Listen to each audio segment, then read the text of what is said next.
Right now, hidden in plain sight, a $700 billion machine is being built to save our planet. But here's what they're not telling you. This isn't just another green energy project. This is the largest climate engineering operation in human history.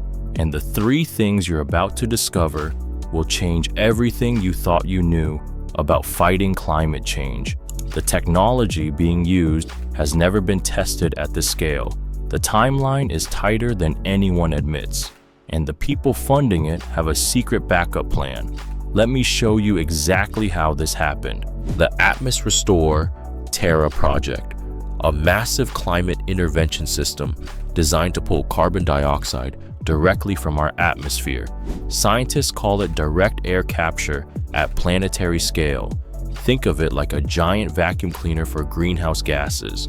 But this machine doesn't just clean, it permanently stores carbon deep underground, forever. The project launched quietly in 2023. Most people have never heard of it, yet it's already operating across 12 countries, from Iceland to Oman, from Texas to Australia. The goal sounds impossible. Remove 1 billion tons of CO2 every single year by 2035. That's equal to taking 200 million cars off the road, permanently. But here's the first surprise. This isn't being built by governments. It's a coalition of tech billionaires, oil companies, and climate scientists.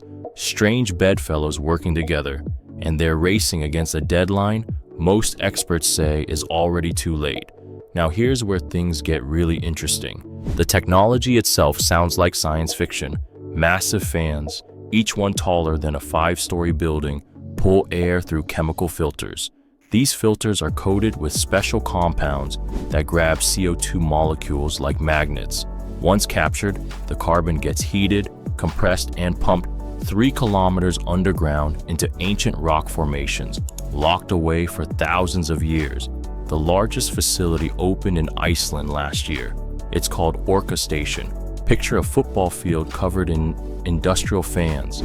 Each fan can process enough air to fill the Empire State Building in just 6 hours. The noise is deafening.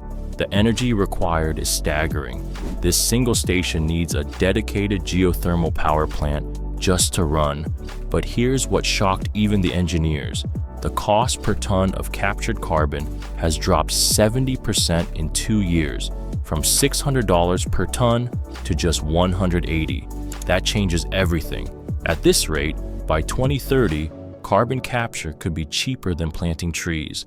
The math is finally making sense. But if you think that's crazy, wait until you hear this. The money trail reveals the real story. Initially, tech giants like Microsoft and Google pledged billions. They needed carbon offsets to meet their net zero promises. But then something unexpected happened. Oil companies joined in. Saudi Aramco, ExxonMobil, Shell. The very companies that created the problem are now funding the solution. Why? Here's the insider secret. These companies realize something crucial. Carbon capture technology can also enhance oil recovery.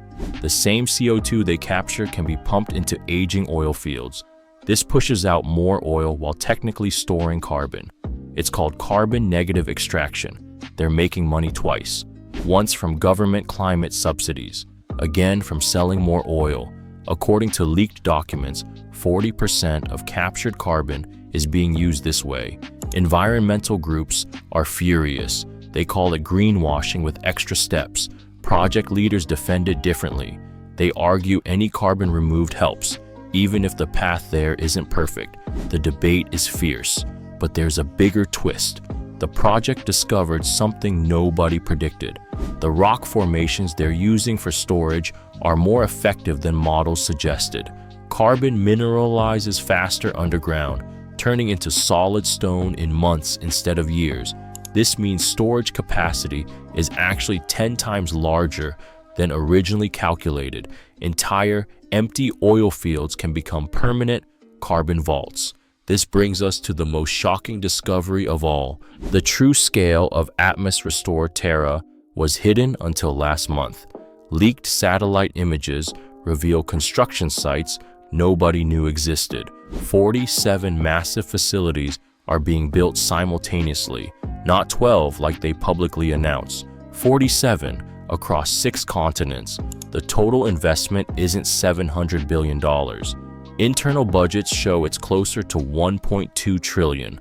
Why hide this? Sources inside the project explain the strategy. They're using a technique called distributed deployment. If one facility faces opposition or fails, others continue operating. It's a hedge against political change and technical problems. No single government can shut down the entire operation. It's deliberately designed to be unstoppable. The timeline is even more aggressive than reported.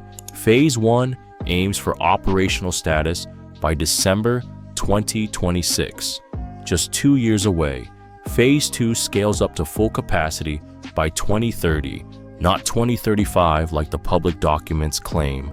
They're moving 5 years faster than announced. Here's the most critical part. Climate models show we have less time than previously thought. The project's internal science team believes we crossed a tipping point in 2023.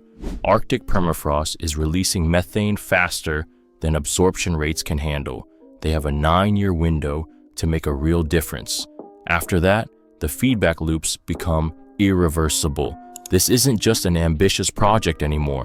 According to their own calculations, it's humanity's last realistic shot at avoiding catastrophic warming.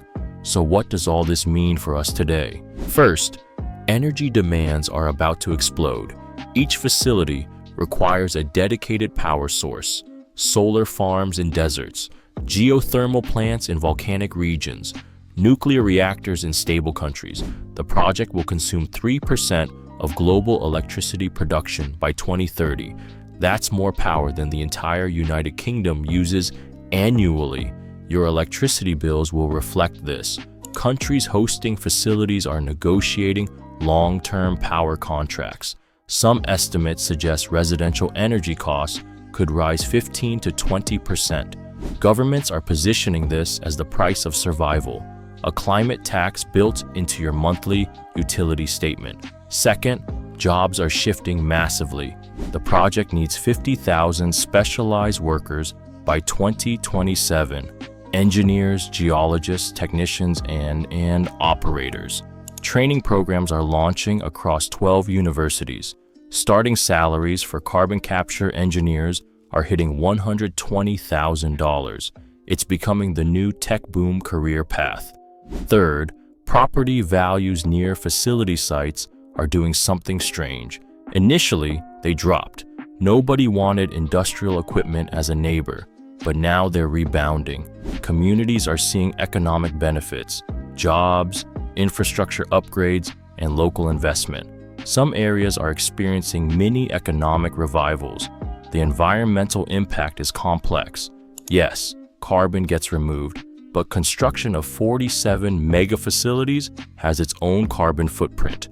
Critics calculate it'll take 8 years of operation before the project becomes net carbon negative. Supporters argue that's still faster than any alternative at this scale. Before we wrap up, there's one final thing you need to know. The backup plan changes everything. Buried in technical documents is Protocol Omega. If carbon capture alone can't meet targets by 2032, the project switches to Phase 3, solar radiation management. They'll begin spraying reflective particles into the stratosphere, dimming sunlight to cool the planet artificially. This is geoengineering. The controversial last resort scientists have warned about for decades, but AtmosRestore Terra has been quietly preparing for it all along. They've already run small-scale tests. Computer models are complete. The aerosol compounds are synthesized and stockpiled. If needed, they could begin deployment in 18 months. Nobody voted on this. No international treaty covers it.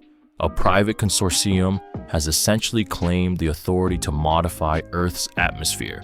The implications are staggering. Regional climate patterns could shift. Monsoons might weaken.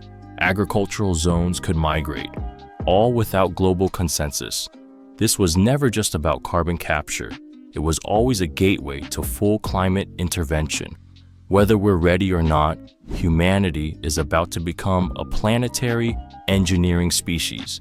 If this opened your eyes, you need to hear what comes next. Let's recap what we just uncovered. AtmosRestore Terra is 47 facilities, not 12. It's operating on a 9-year emergency timeline. Oil companies are profiting while helping, and there's a secret plan to engineer sunlight itself if carbon capture isn't enough. This story is developing faster than media can track. Subscribe so you don't miss the next revelation. These facilities will reshape our world more than smartphones or the internet ever did. Hit that like button if this information surprised you. We need more people aware of what's really happening. Drop a comment answering this. Would you support solar dimming if it was the only way to prevent catastrophic warming? Even with unknown consequences, your answer matters because that decision point is coming soon. Next video, we're investigating who actually controls Protocol Omega and why 3 countries are trying to stop it. Watch that next. The truth gets even deeper. See you there.